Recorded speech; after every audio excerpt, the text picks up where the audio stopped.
Recently, I posted a video on my main channel about the rise of AI authors. Towards the beginning of it, there was something that I mentioned, but for the sake of pacing, ended up not getting into too much, ended up removing it from the script. But I thought it could be a pretty interesting rabbit hole to get into today. This is a pretty insane post. I read a little bit of it, but I kind of want to go in depth here. Family poisoned after using AI-generated mushroom identification book we bought from major online retailer. This person said that they've not stated the name of the online marketplace. He's not confirming or denying the place. This was posted on Legal Advice UK. My entire family was in hospital last week after accidentally consuming poisonous mushrooms. This person mentions a book that their wife bought for their birthday. The book is entitled something similar to Mushrooms UK, a guide to harvesting safe and edible mushrooms. The mushrooms were not safe. Maybe they were edible.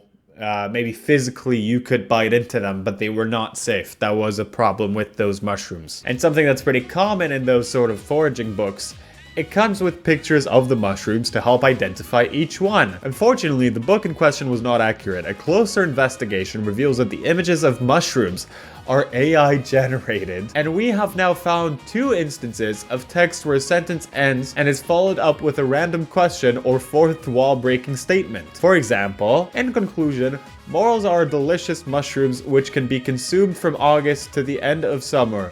Let me know if there is anything else I can help you with.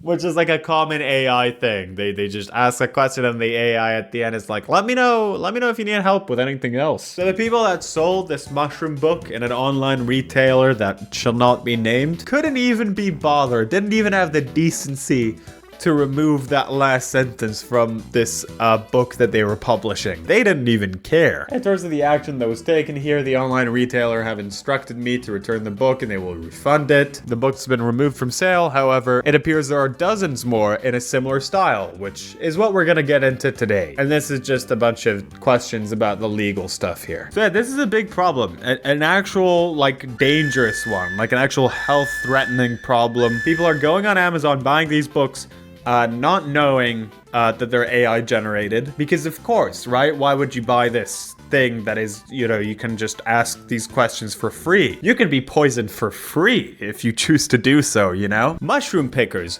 urge to avoid foraging books on Amazon that appear to be written by AI, which, I think these mushroom pickers would choose to avoid these books if they knew they were written by AI. I think it's more of Amazon's responsibility to make sure that their website isn't spammed with this pile of garbage. Sample of books scored 100% on AI detection test, as experts warn they contain dangerous advice. And this is really the rough bit. Examples of pros from the book include the sweet smell of freshly cooked mushrooms wafted through the air, bringing back fond memories of my mother. Leon Frey, a foraging guide and field all that stuff, all these credentials, which organizes foraging field trips, said the samples he had seen contained serious flaws, such as referring to smell and taste as an identifying feature. This seems to encourage tasting as a method of identification. This should absolutely not be the case. These books encourage you to see if something is poisonous by consuming it. Imagine having 2 unmarked bottles in your cabinet and someone asks you, which one's the bleach and which one's the water? And you tell them, I don't know, man, have a taste. Check it out. That would be a really evil thing to do to someone. That would be a criminal offense. This TikToker, Alexis Nicole, also made a video about these AI foraging books. So I thought it would be interesting to hop on Amazon, type in foraging book, and see what shows up. First thing that shows up for me, because it is sponsored, is this guy. The Illustrated Forager's Harvest Guide, which I'm already suspicious of for 2 reasons. One, Ethan Wildwood just feels like a made-up name. Well, if you remember that little bit from my last video, I did a call with the salesperson who does a course on selling these sort of books, and the guide that he showed me said that they use AI to pick the names of the authors as well. So you can kind of get the feeling that nothing is real here. There's an About the Author page here. And went to the About the Author. So, for something like foraging, again, we are talking about life or death to a certain degree, right? You want to know that there's some sort of credentials here that you could trust before you're going out to eat a poisonous mushroom. So let's hear about this author, Ethan Wildwood. First of all, This picture is AI generated. Allegedly. Let's throw in the word allegedly in there just to make sure I'm okay. This picture is allegedly very AI generated looking. It looks like it's AI generated. It has that silky, soap-esque feeling that AI generated stuff has. Let's learn about this character a little bit. Ethan Wildwood is an esteemed author, an outdoorsman with a deep-rooted passion for nature and a return to rural, essential living. Growing up in a family steeped in the traditions of hunting and outdoor survival, where? Having the last name Wildwood. It's like, what is he, like a cartoon character? That like his last name needs to like refer directly to his profession? Ethan learned from a young age the skills of tracking, field dressing, and appreciating the balance of nature by accompanying his father on hunting expeditions. He grew up. What part of the world he even knows well and will be talking to us about in this book that he supposedly wrote. Just an allusion to him being enlisted in the US Army and saying he grew up rural and he learned from his papa. That's all I want about a person teaching me if I'm gonna die from a mushroom. I don't need anything else. I just want to know that his dad took good care of him. I just want to know that his dad took him out to hunt for the wild mushrooms. He stood there with his gun and his dad said, right there, that's a mushroom, shoot it. So here Alexis looked up the name Ethan Wildwood. Ethan Wildwood. Seems pretty unique. It should surely turn up some articles or a local news appearance. Nope. He has a Facebook. Just the book that we just saw, and also one about hunting and butchering. Then there seems to be nothing else. Looked him up on Facebook. 1,000 friends just posting about these AI books. They have a new type of profile where they don't have to use the name that they go by in everyday life, which also feels suspicious. It was linked Instagram. And I thought, let's go see when his first post was from. What do you guys think? Is this gonna be before or after people started using ChatGPT? Put your guesses in the chat right now before I unpause this video. Just let me see. So, February 3rd. Oh, okay. It's February of this year. Maybe his dad took him on all these sessions like a few months ago. Maybe that's when he did all this stuff that it says in his bio. Maybe he's kind of new to the scene, you know? Before you pay any money, you can look at a free preview of it on Kindle. The first illustration you see is this one of a wild strawberry. Oh, but wait a second. What are those? That's not how a strawberry... Oh, that's a wild folding strawberry. My dad used to take me hunting for strawberries. He told me, bring your bow and arrow. We're gonna get those strawberries. They're elusive, but we're gonna catch them. It has 3 leaflets on one leaf, and that's, guys...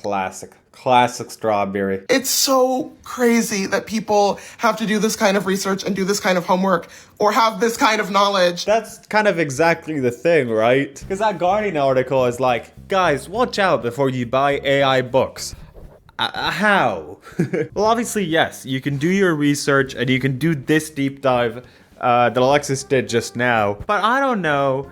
I think it's safe to kind of want to have the reassurance that when you're going to buy a book, you kind of want to know, like, you feel like a person's doing it. I think that's a lot more on Amazon side of things to make sure that people who are real are posting these books and not a fake person named Ethan Hunting Guy. This article talks about this person and his foraging peers and how they started to notice something strange about foraging books online. Some of the books would be only around 100 to 200 pages, a lot shorter than the books written by his peers, which tended to be around 500 pages. When they tried to look up the authors, no credentials or factual information came up, and many of the books had the same title. That's because some companies have been using AI to write foraging books and sell them quickly for a profit, with a simple guiding prompt of, write me a book about how to forage. Currently,